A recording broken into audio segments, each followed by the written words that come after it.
NAB 1981 Radio Programming Conference. Marketing, Positioning Forum, Part 1. And I am in a unique position to be uniquely qualified to introduce our guest to you this morning. As some of you probably know, WYMY is owned by NBC and is part of the NBC FM group. And one of the greatest advantages of working with the NBC FM group is that we have an association with the man who's going to talk to you this morning.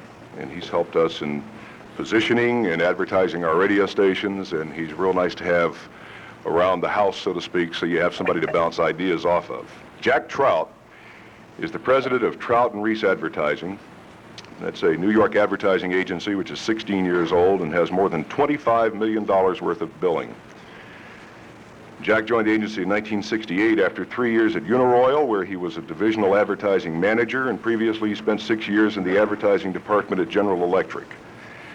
What makes him of importance to us is that Jack is also known as Mr. Positioning. He is the man who developed the concept of positioning, which is something that I suspect a lot of us have been doing for a lot of years, and we didn't really know what we were doing until Jack came along and explained it to us. Jack has made over 50 speeches on positioning. He's a sought-after guest at seminars, rep firm meetings, radio station group meetings. He wrote the book, and Jack, I hope I get the name of the book right, it's called Positioning: The Battle for Your Mind. And this is a book which ought to grace the shelves of every department head of every radio station in America. I think you're going to enjoy what's in store for you today. Not only has he created a unique concept, but he presents it in a very entertaining way. And I think you're really going to enjoy yourself, and I think you're really going to learn a lot today. So please join me in welcoming Jack Trout.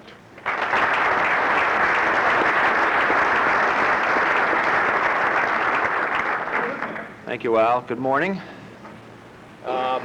This is a do-it-yourself presentation, so I'm going to get the lights down here.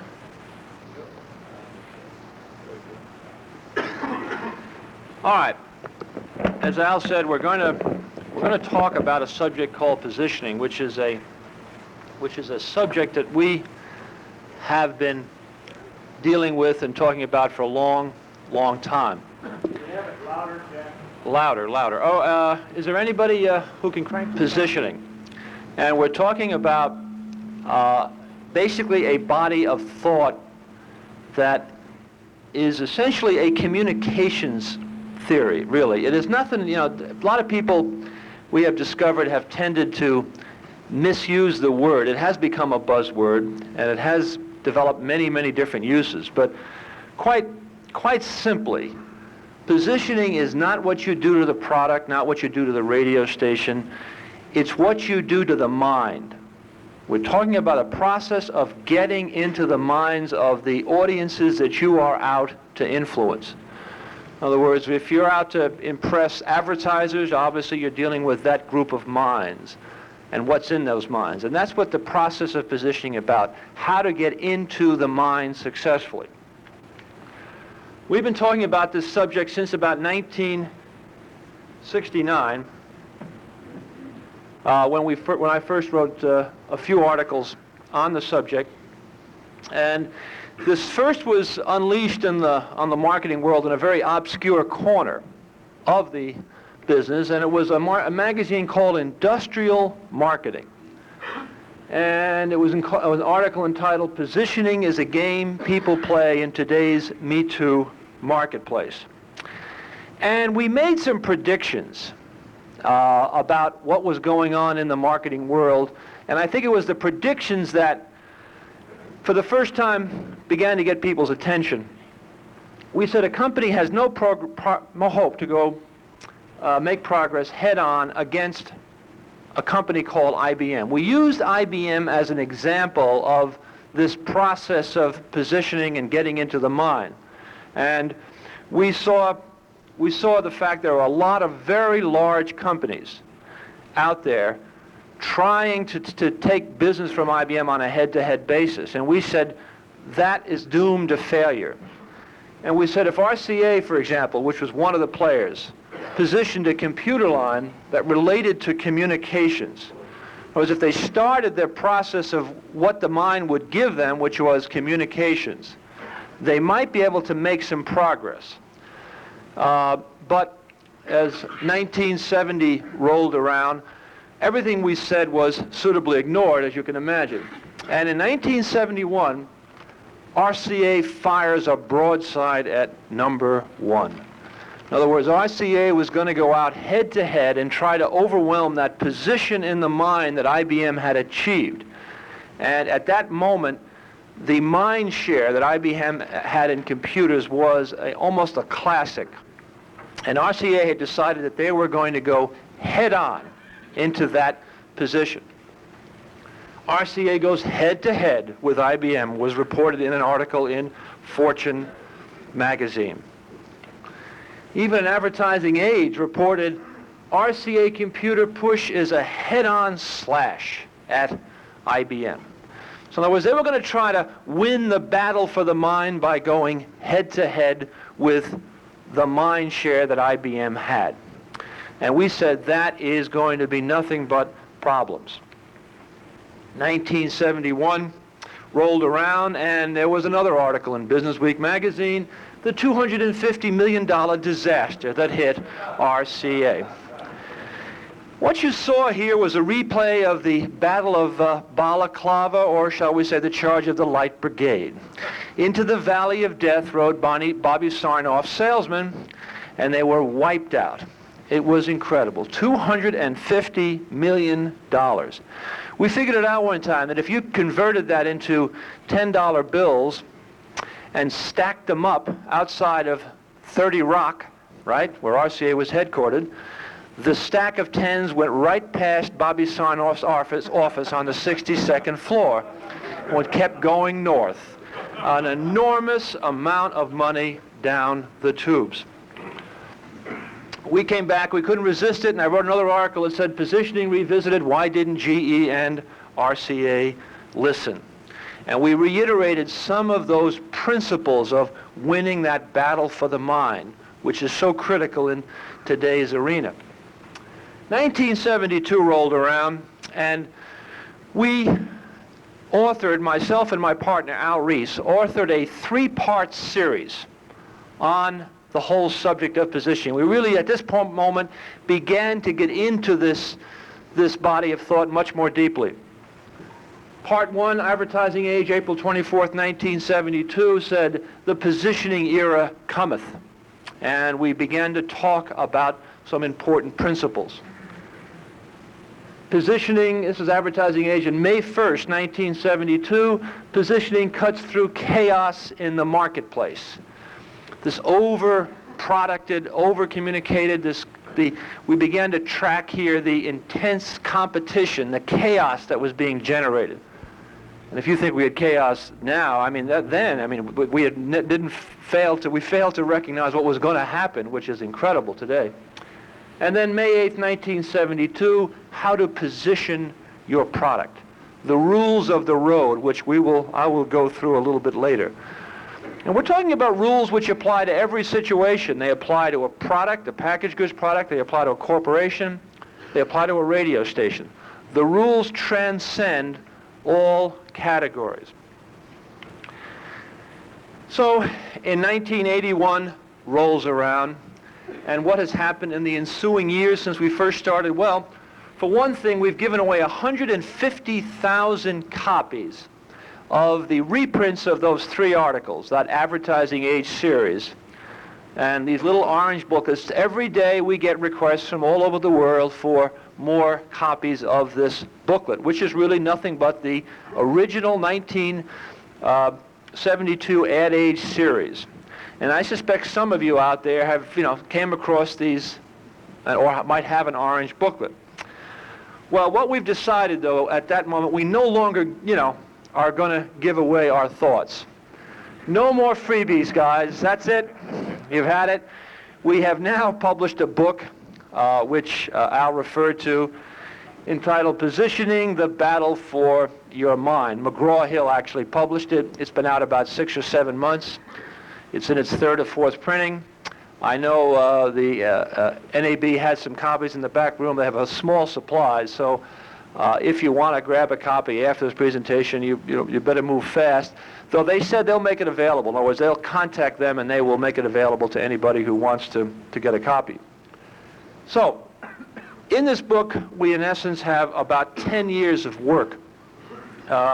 What it really does, it goes through this theory in great detail. It's got case histories. And it might be helpful at this moment now to back up and to get a feeling for what have we been talking about. What are some of the key principles at play in this battle for the mind? And then how do they relate to radio, which I think is why you're all here. Number one, we are the world's first over-communicated society. This is the underlying fact of communications life that really is what the book deals about. We are the first society of this kind at any time in the history of the world. We really are over-communicated. Everything that moves today carries a message from our sponsor. And the level and the volume of communications, and this is what we've been talking about as far back as 1969, is incredibly intense. And that makes this communications process very, very difficult. Per capita consumption of advertising. For every man, woman, and child in this country, there are now over $200 per person spent on the process of communications.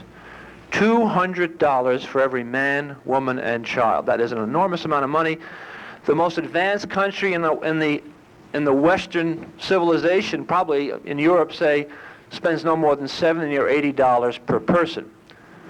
This is a very unique phenomenon in this country because of the enormous array of media, radio, television, and that just continually to generate more and more of it, outdoor, just direct mail. There's just so much and so much laid out there that it has really created a very interesting and difficult situation. We thought we had some relief when Life magazine folded, but they're back. You can't stamp them out. It just never ceases to go away. So, what does this mean? $200 for every man, woman, and child? Well, what it comes down to is that if you were to have $1 million budget, it amounted to essentially less than half a cent's worth of communications over the course of a year for every man, woman, and child. In other words, $1 million budget today is inky-dinky in the scheme of things. The Proctors and these people now roll $50, $60 million, $100 million for big established brands. You're talking about some serious, serious money to play the game on the national broad level today. You get less than a cent's worth of communications against every man, woman, and child over the course of a year with $1 million budget. How does the mind deal with all this? Well, consider the mind like a memory bank, not unlike the way that a computer operates. The mind has to take in and store all this information. And it is not easily done. But there's a big difference, and this is what we began to notice as far back as '69, that unlike a computer, which has to accept what you put into it, the mind does not. The mind really, quite frankly, just does not take in and store all this information. In fact, it tends to reject it. The mind is very, very selective. You just cannot expect that all this wonderful communications that you put forth will be very quickly absorbed and gobbled up by the mind. It just does not work that way. In fact, almost as a self-defense mechanism, people began to screen out enormous amounts of information.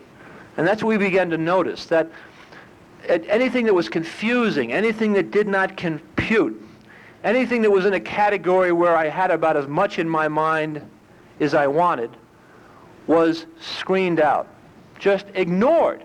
It makes no difference how wonderful or how terrific or how cleverly you present your message. It can be absolutely screened out and ignore it. The mind will choose not to accept that piece of information and store it. And boy, if you spend a lot of money on something, that is a devastating course of events to be ignored out there. And yet, so much advertising today is indeed ignored because it is not strategic. It does not deal with the principles of positioning. It does not deal with what's in the mind. It just is another avalanche of advertising, which people have learned to screen out and ignore. So this is what we've been preaching to the industry. You know, voices crying in the wilderness, so to speak, trying to say, wait a minute, you're wasting your money out there. And, you know, of course, big agencies don't necessarily ever like to hear stuff like that. This is what happened. See, RCA said to the prospects, RCA computers are best. And they worked out a very clever ad, but the mind turned around and said, no, IBM computers are best. In other words, the mind would not screened out that information. It blocked it. It would not accept that idea. It did not compute. It did not make any sense. Here's the ad. RCA versus IBM. Our new computers set a price-performance standard. IBM's new computer approaches it. But you want more than that from a computer company, and here it is. Very nicely done, well laid out, you know, relatively clever advertising, and yet it was totally ineffective. And it's kind of interesting to look at that opening body of copy. Head-to-head with IBM, a battle royal. We wouldn't want any other way. We asked for it, and they got it. Interesting, interesting. So, what we began to track through the years is successful programs. In other words, here's a program that totally ignored what was in the mind and just said, we are better, and the mind said, I don't believe you. And here's a successful campaign in the early years, positioning the against position. This is our friends at Avis, starting their communications with what is in the mind and saying, okay, what's in the mind is obviously Hertz. Let's start the process with what's in the mind. Let's relate to Hertz and say, why go with us? We're only number 2 in rent-a-cars. And of course the answer was, we try harder. In other words, they were very unsuccessful as long as they tried to be another Hertz. But when they essentially became the alternative to Hertz and related to Hertz in a way that said, look, we're number 2 and we try harder, etc., they became a very strong alternative. They did indeed become a strong number 2. One of the earliest campaigns that we could find that started the communications process with what was in the mind. Now, this might sound, in today's environment where you see a lot of this type of advertising, you might say, well, what's so special about that? This, believe me, in the late 60s, flew against what I was trained at General Electric and everybody else in the business. I mean, it was, hey, look, we figure out what we want to jam into the minds, and we spend a lot of money, and we're successful.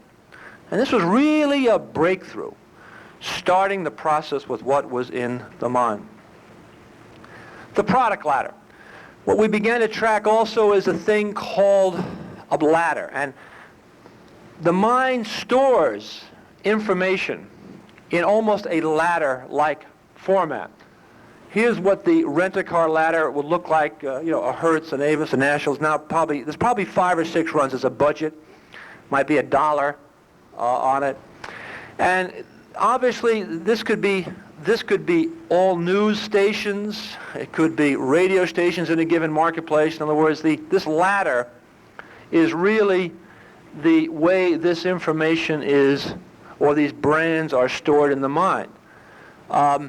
We came across a piece of research. A Harvard psychologist discovered that there are 7 rungs on the ladder. In other words, in a high-interest category, something that people use a great deal of, the maximum number of brands that they will remember is 7. Toothpaste, for example. Have some fun. Ask somebody if they can give you more than 7 toothpaste brands. Few people can. In fact, the only group of people we found who go beyond that 7 brands are Kids in candy bars. They can store, they have a big long ladders on some of those candy bars. But that's because they have got a lot of other things to think about. But in a low interest category, you're probably dealing with 2 or 3 brands, at which point the mind won't even store it. In other words, that's it. I'm not even going to listen to any more information about that character. I have as many rungs as I'm going to deal with.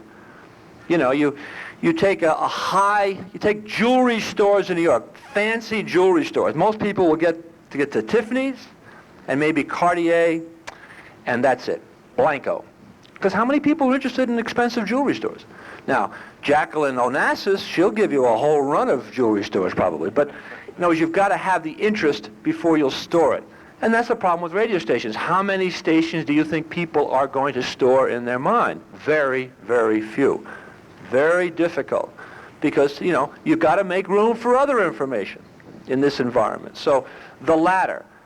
And make no mistake about it, it's not a question of everybody sharing equally in the 3 rungs.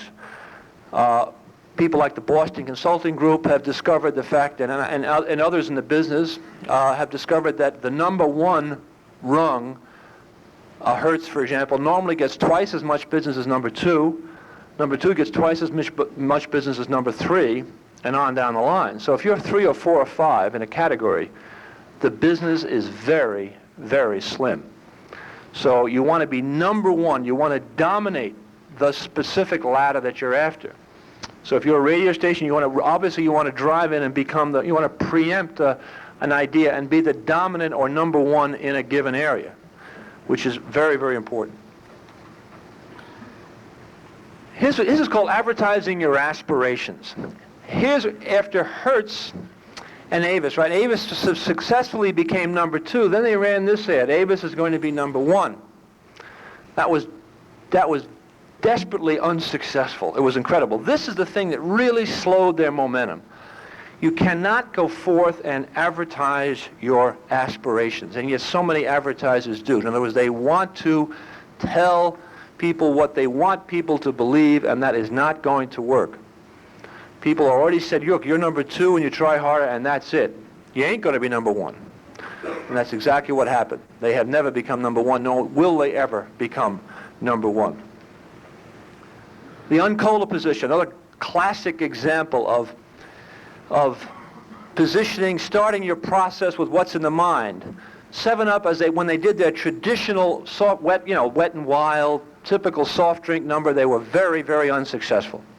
Then they said, let's give up. Let's start the process with what's in the mind. And in America, when you talk soft drinks, cola drinks are what's in the mind. 2 out of 3 soft drinks consumed in America are cola drinks. So they said, let's become the alternative to the colas, the uncola. Very successful. They became number 3. But what has happened in the ensuing years? Well, they have since decided that maybe they really don't want to become an alternative, and this is because, especially since the Philip Morris people bought them, they said, what's going to take the colas on head to head? And they've been running this campaign, America is turning 7-Up, advertising your aspirations. America's not turning 7-Up. I know it, you know it, why don't they know it? Now that didn't work, so now they're running Feeling 7-Up, whatever the hell that means. And that's not going to be any successful. And then they're doing lots of singing and dancing. You're not going to sing and dance 1 nickel's worth of business away from the colas. I mean, they sing and dance as well as anybody in the world. So now they're singing and dancing. Totally unsuccessful. You cannot go head to head and try to preempt and do what the leaders are doing. If you're in the radio business and you want to, if you're trying to if you're aping a format that essentially somebody else already has and is doing a very good job with, you are not going to succeed. Head-to-head is a disastrous strategy in this over-communicated environment. And that is what has happened to the colas. A little side note, what the colas should do is attack, what 7-Up should do is attack the colas where they're weak. And where they're weak, it's on the can, caffeine. See, they should tell America, forget the singing and dancing. They should say, look, every time you give your kid a cola drink, America, you're giving your kid half a cup of coffee, right? And your kid's hyper enough. You've seen all those Robert Young commercials, right? I mean, what do you give them all that caffeine for? Now that would work. Cherchez le créneau is one of the rules of the roads of positioning. Always look for an opening in the mind. Look for an available spot that you can fill with your idea. In other words, is there a new available format out there that I can preempt? Is there an opening in the mind for a product or a format, in your case, or whatever? In other words, that's what you're really almost starting the process with what's available. What idea has not been taken? That's really, and is that a big enough idea? Can I live with that idea? That's really what the process is about. Looking for what's open in the mind, what's available. Some years ago, there was a very successful product arrived after World War II. The first high-priced imported beer, Heineken. Very successful in the early years, especially, as I say, following the war. The imported beers started to arrive. And what happened was the people out of Anheuser-Busch said, gee, that's interesting. A high-priced, a premium-priced beer. Maybe there's a créneau for an American-brewed premium-priced beer. And the first high-priced domestic beer, Michelob, was born. Very, very successful. In other words, there was an opening for that idea, and they moved in very aggressively and filled it. Unfortunately, as the years have rolled on, créneaux are getting very, very hard to find. I mean, category after category. I don't have to tell you that. In the radio business, format after format has been pretty much taken and filled in the mind. So, and this is really becoming a very big part of the equation. How do I wiggle my way in now that these various categories are pretty much taken? It's not easy anymore. I'll give you some numbers. Supermarket now has 10,000 individual products in it. And that's kind of a medium-sized supermarket. The really gigantic ones probably have closer to 15 or 20,000. Now, just to give you the complexity of this from a communications problem point of view, that's 10,000 individual names. Now, a college graduate getting out of school today has a speaking vocabulary of 8,000 words. So this kid is 2 down and in a lot of trouble. Storing all this information. Now, just to give you the complexity, let me move it to your world. Let's take New York. Now, New York, if you're in the newspaper business, there are 3 New York newspapers. The Times, the Post, and the Daily News. Daily News is having some trouble. So that's not a lot to deal with. Otherwise, that's not a real problem in terms of mind share. Though I must admit that the Daily News tried to put another horse in a Tonight version, and it's foundered. Didn't get anywhere. But if you go to radio stations, all right, there are 29 AM stations in New York. I mean, that is a lot of stations. ABC, ADO. I mean, there's stations I never even heard of. Can you imagine? I've lived in New York, all my life. WJI, I never heard of them. I just have no idea what they do or where they are. I mean, I can recognize a few of them because even though I'm in the business, I just won't store that many names in my mind. And that's just AM. 18 FM stations in New York. Again, a lot of which I don't really know what half of them do. Or maybe 3/4 of them do. And that's the problem. That makes this process very, very tricky. In other words, you have, and in terms of formats, you have 16 formats and 47 stations. And here's a number of New York City stations using each format. 7 beautiful music stations. 7 contemporary. 5 album rock. MORs 4, 3 classicals, 3 Spanish, 2 black, 2 country, ethnic, news, religious 2, rhythm and blues 2, golden oldies 1, disco 1. It's hard sometimes to keep them apart, but think about that. Now that is your basic marketing problem in New York. In other words, let's just say for an example now, you are you are sitting on which was once a top 40 station, okay? And all the kids have gone to FM. You're an AM station. Please stop your machine at this point and turn your cassette over for side 2.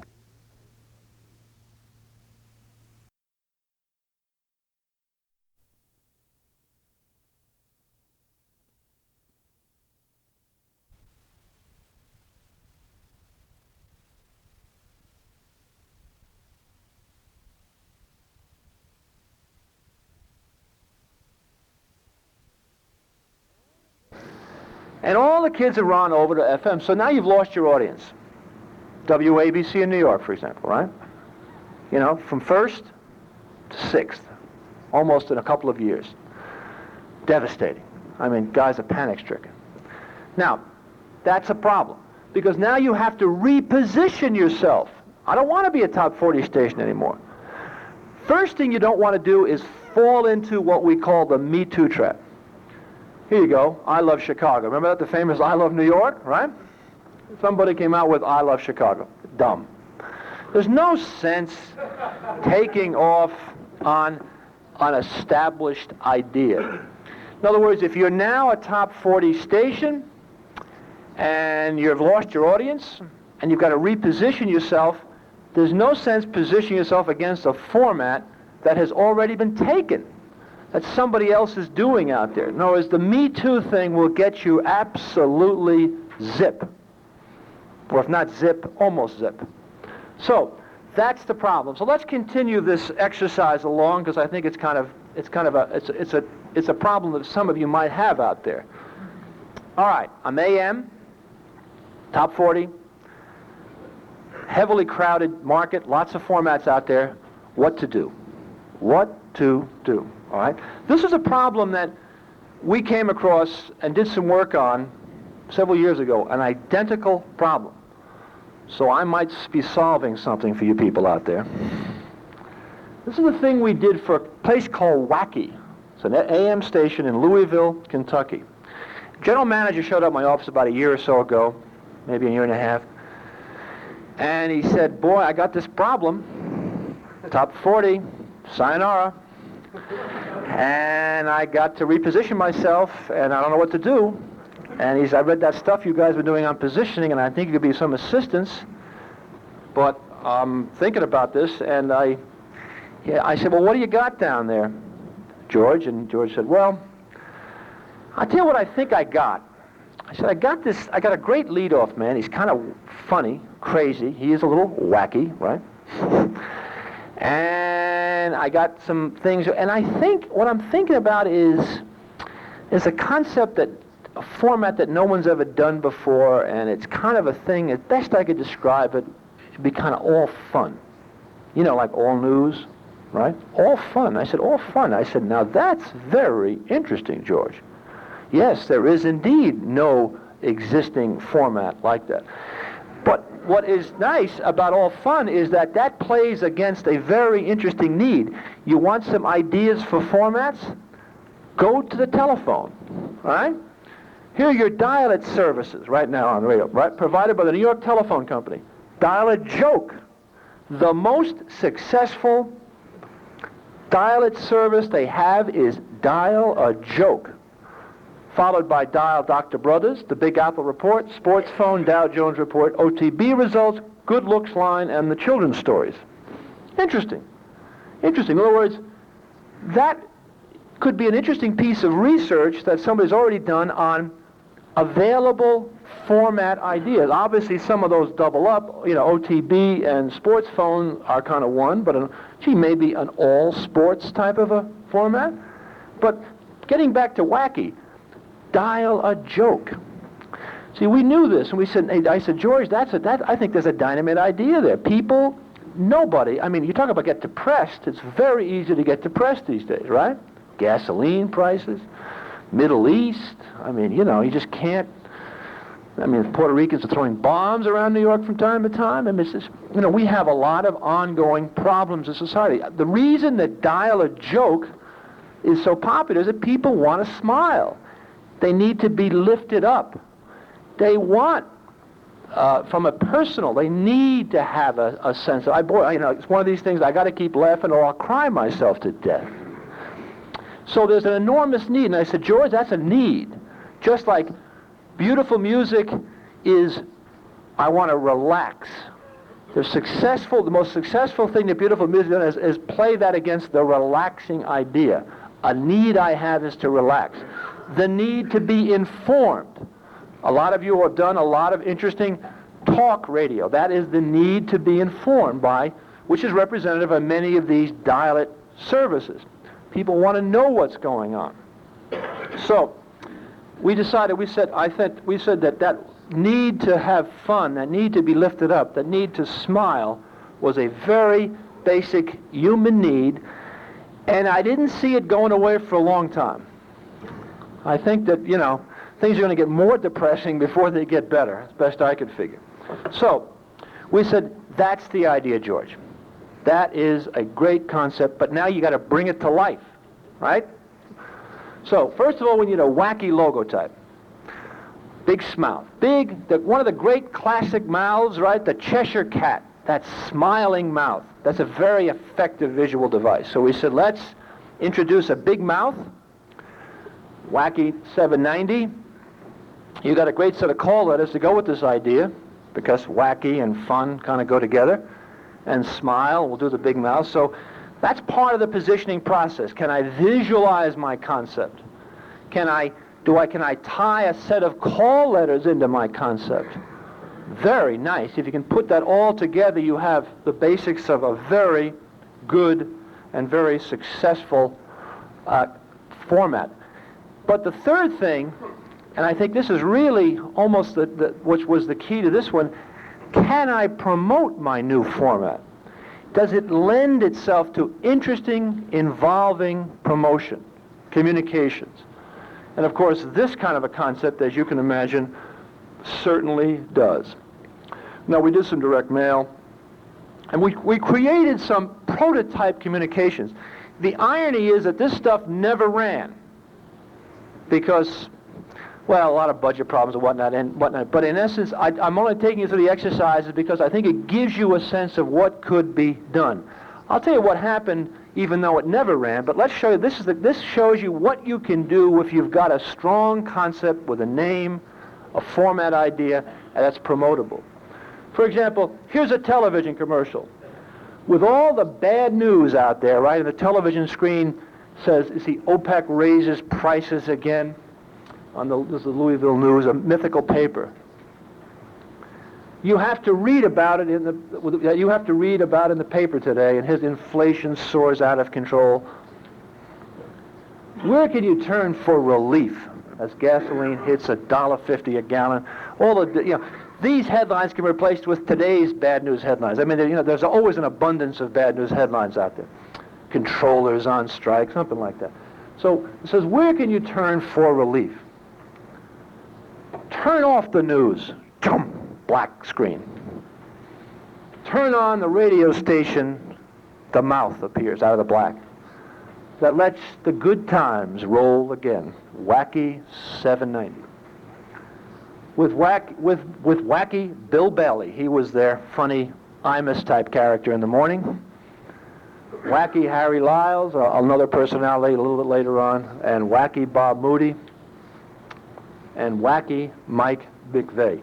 Whereas they had, in essence, they had enough personalities that kind of carried this idea, not in the hilarious mode like the start-off guy did, but there was, as they were oriented towards skewing their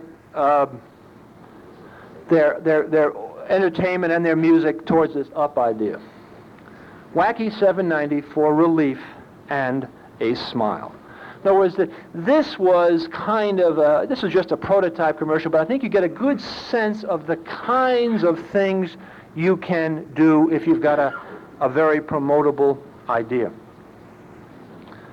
We also said, let's do some billboards. Now, billboards you can have a lot of fun with. Remember the old Burma shave billboards?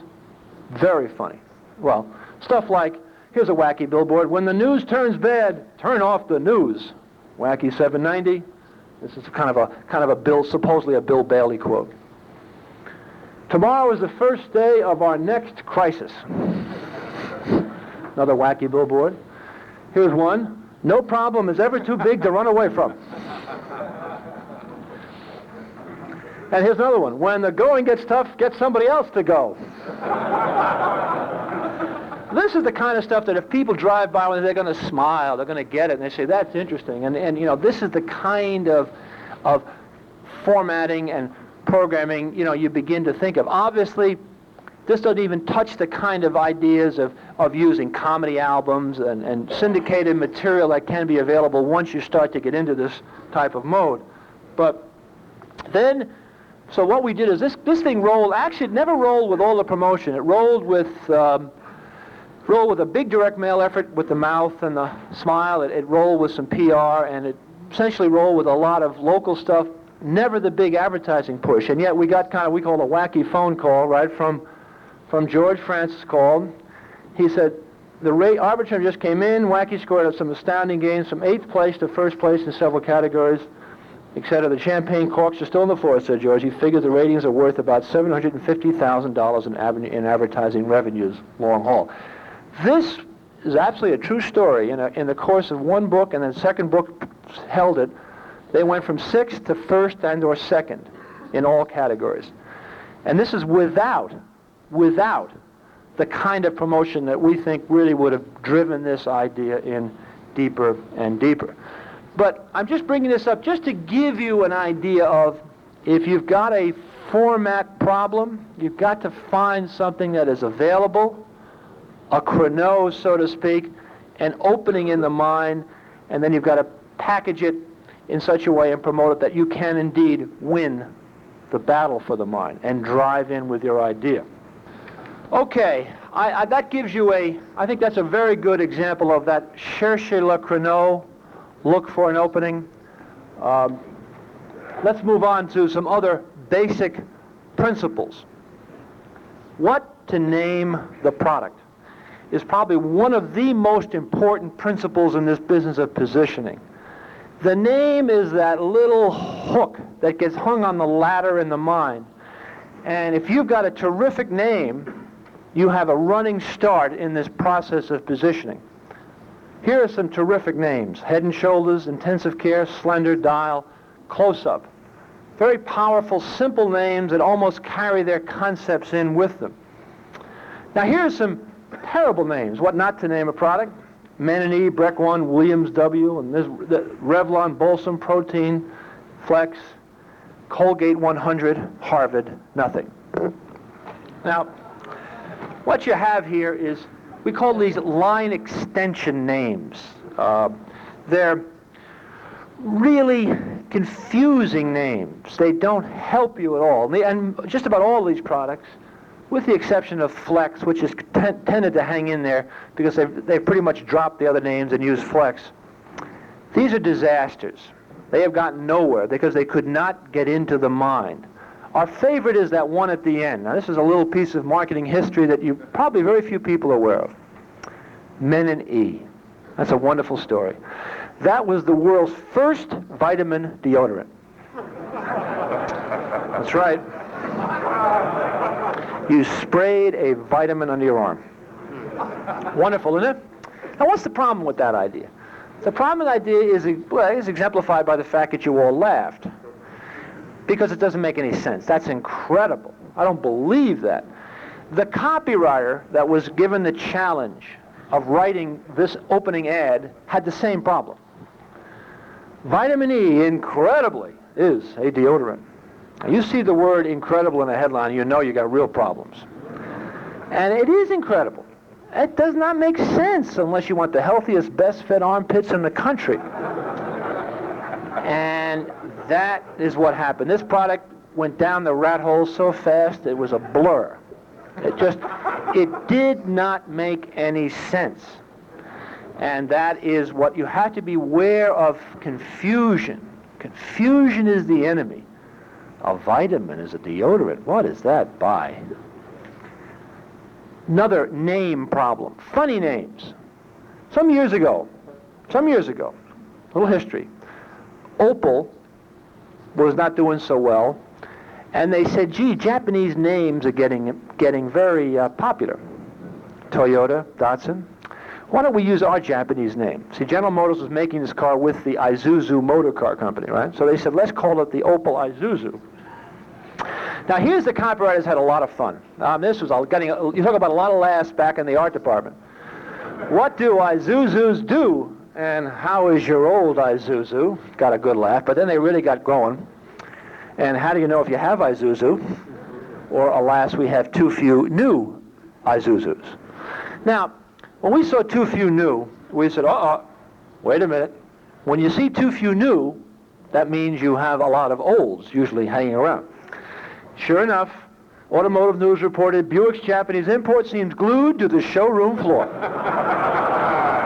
It is a funny name. You know, a car is a personal kind of purchase. Really is, you know. And somebody comes up to me and says, what are you driving over there? And I got an Isuzu, right? And I think about that and I say, it's a Datsun. I haven't got the car. I don't want an Isuzu. I mean, it's weird. And that's the problem. Funny sounding names are not well received out there. Now, you might think that's a joke. Well, I'm going to tell you a true story. Children's names. Here are the story of two common names, David and Michael, versus two uncommon names, Hubert and Elmer. Psychologist, another Harvard psychologist, said, I wonder if a kid with an uncommon name has a problem. And he did some research. And what he did is he took a group of fourth grade compositions, and he had essentially, they're all basically the same composition. The only thing that was changed were the names. Some were David's, some were Michael's, and they flopped them with Hubert's and Elmer's. And they had them graded by a group of teachers. And the teachers went out and just sat down as if they were standard fourth grade, and they gave the grades on these compositions. And back came the marks. David and Michael, B. Hubert and Elmer, C. True story. True story. A whole grade point. Psychologists went back to the teachers and said, why did you do that to those kids? Just because they had funny sounding names. And the teachers, all they could say is, well, from their experience, kids with the names Hubert and Elmer tend to be losers. True story. Funny sounding names, confusing names. That is the kiss of death in the game of positioning or marketing where you are trying to win the battle for the mind. How does this flip over to radio? Let's talk about names, because one of the problems, because of a lot of government regulations, you folks tend to have some real liabilities when it comes to names. Got to use those funny call letters, and you know, it's very tricky. But despite that, there are ways to keep yourself out of the soup if you avoid, you know, some of the problems. First of all, you've got to simplify. Simplify. Here's WKHK FM 106.7. Now that's very hard to keep that one straight. I mean, you're trying to think of WKHK. Hard to remember that.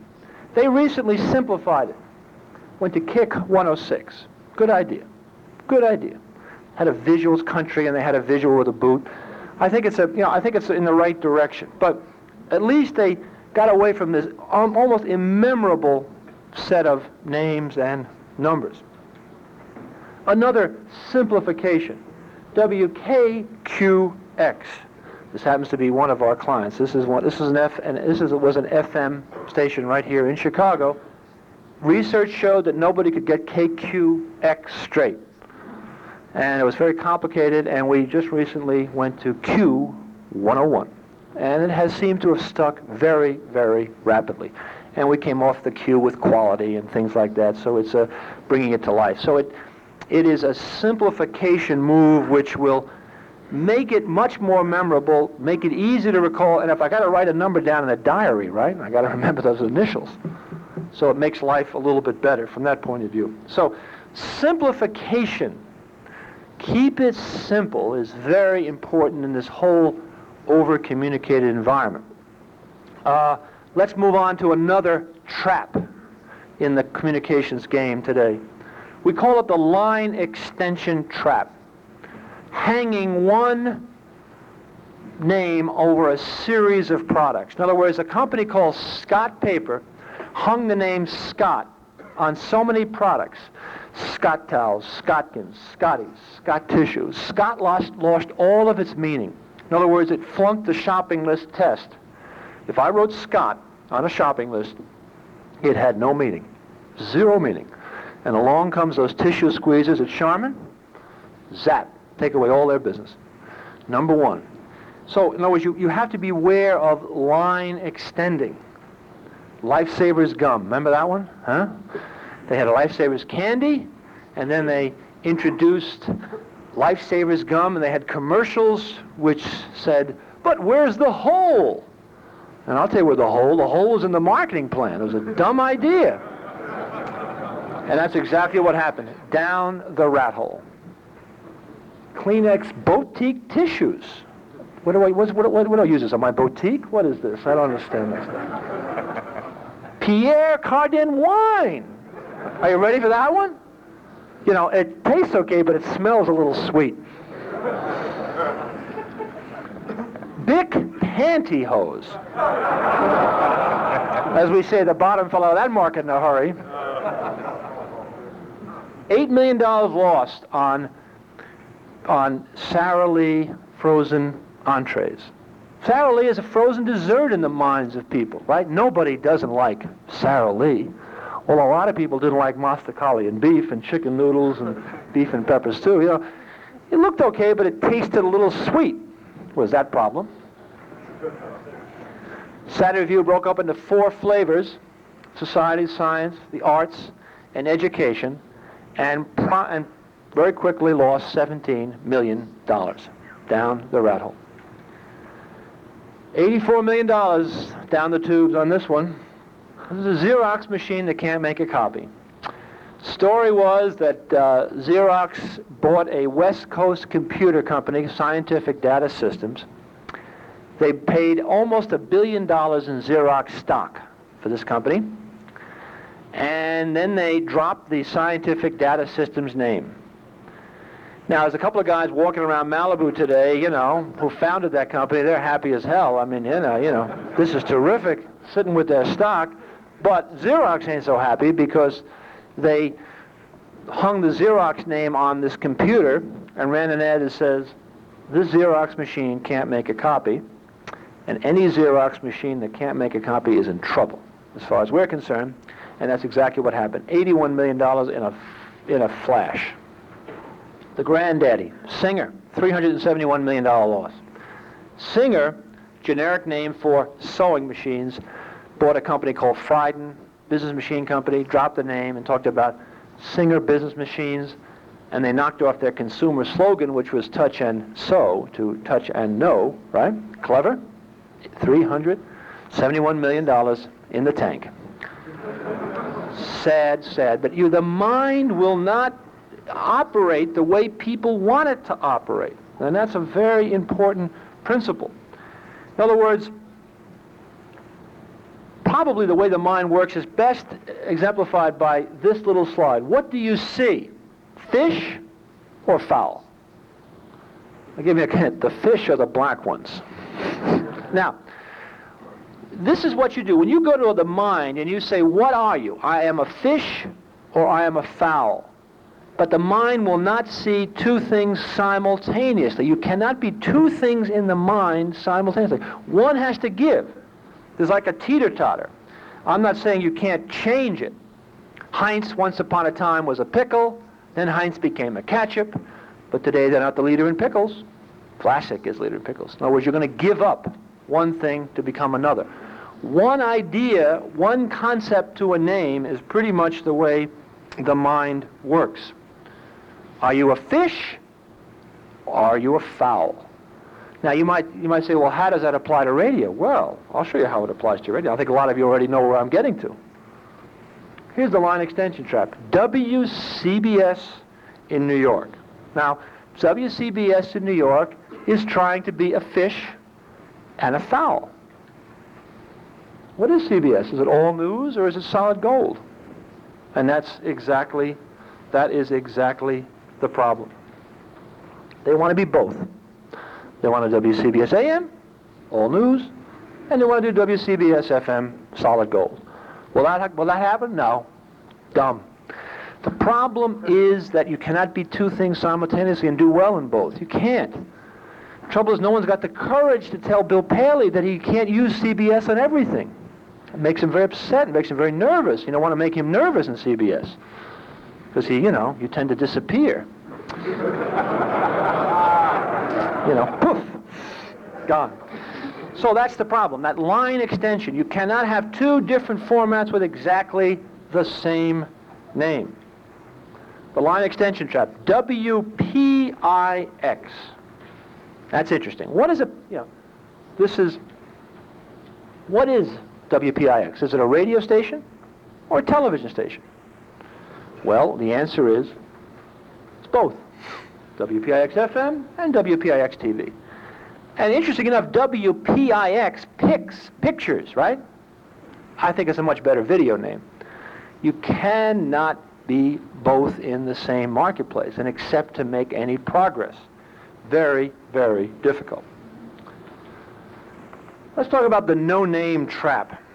In other words, one of the problems that we've discovered in the positioning business is that a set of meaningless initials is very, very difficult to register.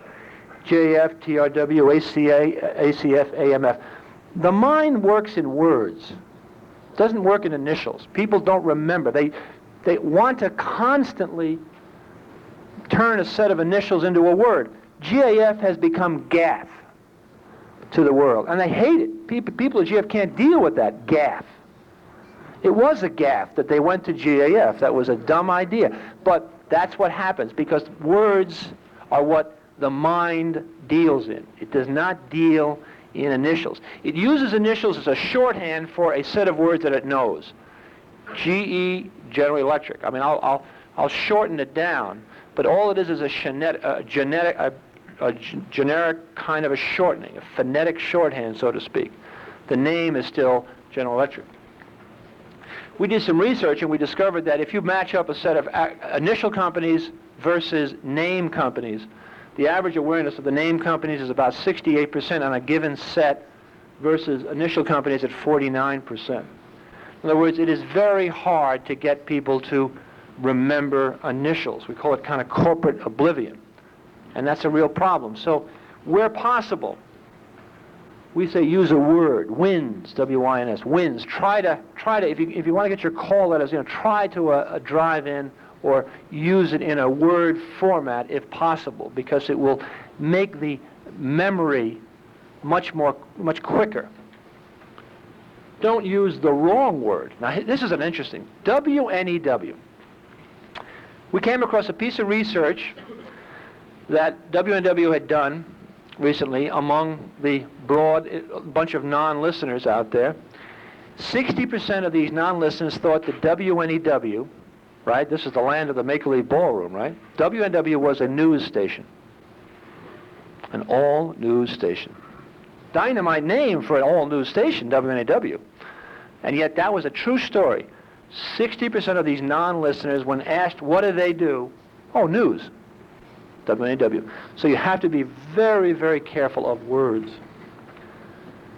Rhyme the dial position. WKTU Disco 92 is very helpful to rhyme. Rhyme is a very powerful way into the mind. The mind in many ways works by ear. This is a body of thought that is just beginning to take shape. And we're going to do a lot more with it in the coming months on behalf of the Radio Advertising Bureau, one of our clients. But the mind and the ear are much more connected than most people realize. Children learn to read phonetically. Rhymes seem to register very well. And the reason that rhymes, work well is because of the phonetic aspects of it. It sounds good. Why do you think those children's names of Hubert and Elmer were bad names? Not because they're just bad, it's because they sound bad. Things that sound bad don't ever seem to get into the mind. Hubert and Elmer don't have a natural sound to them. And that's very interesting. And this is something that people are just now beginning, as I said, to get into the impact of the ear on the mind. But rhyming a dial position is very, very helpful. All right, let's go through the rules of the road before we get into our question and answer session. If you want to go through this process, I think I've given you some examples, but first of all, you've got to start with what position do we own in the mind? In other words, if you want to reposition yourself, or you're actually starting, you want to do something new, you have to get a sense of what is in the mind right now about us and my competitors. This program is continued on Part 2.